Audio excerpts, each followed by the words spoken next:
Okay, in this section of the course, we're going to be talking about keyword density, and that's about optimizing usage of those keywords. It's defined by the percentage of times a keyword appears on a page relative to the total word count. An example is if the keyword is used 10 times on a 1,000-word page, the keyword density is 1%. Best practices for keyword density is to maintain a balanced density to avoid keyword stuffing. The thing is that the same way people don't like spam, Google doesn't like that either.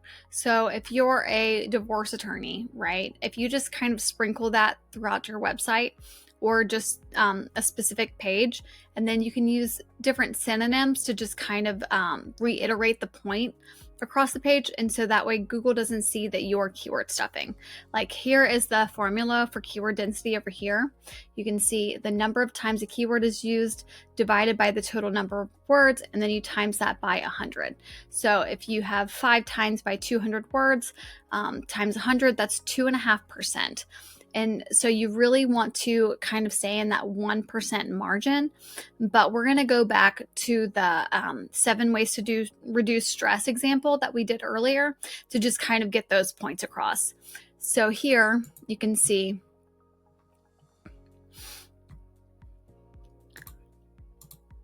seven tips to avoid stress. And then we're going to go control find, avoid stress. You can see that 1, 2, it's there. So this was used 3 times, but how many times was stress used? Stress was used over 1, 2, 3, 4, 5, 6, 7.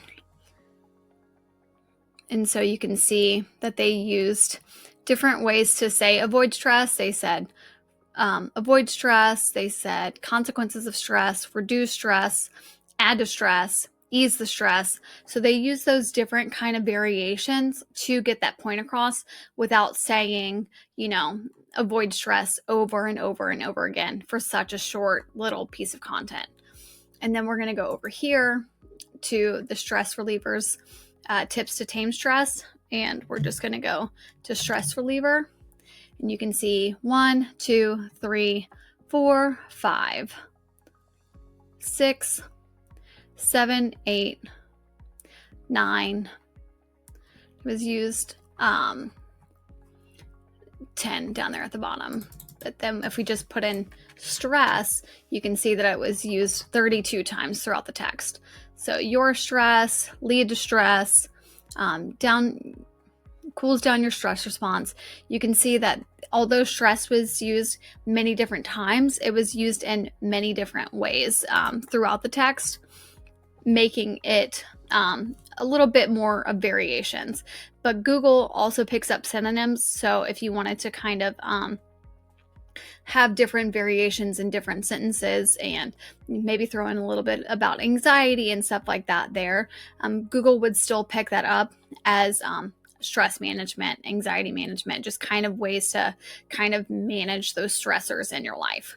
And then we'll go over here, ways to relieve stress.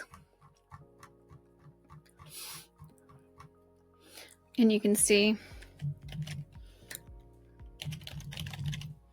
relieve stress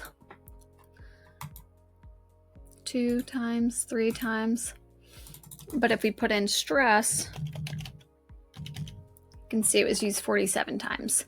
Reduce stress, chronic stress, vulnerability to stress, types of stress.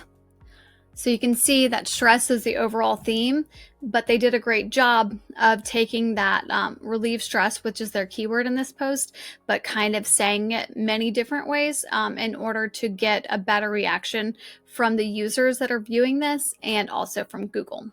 And that's it for keyword density. Again, you can sprinkle your keyword throughout, but you don't need to overdo it. You just want to do it enough to where you make your point across, but you don't want to seem spammy, like you're trying to force the option, because that used to be what a lot of SEOs did way back in the day.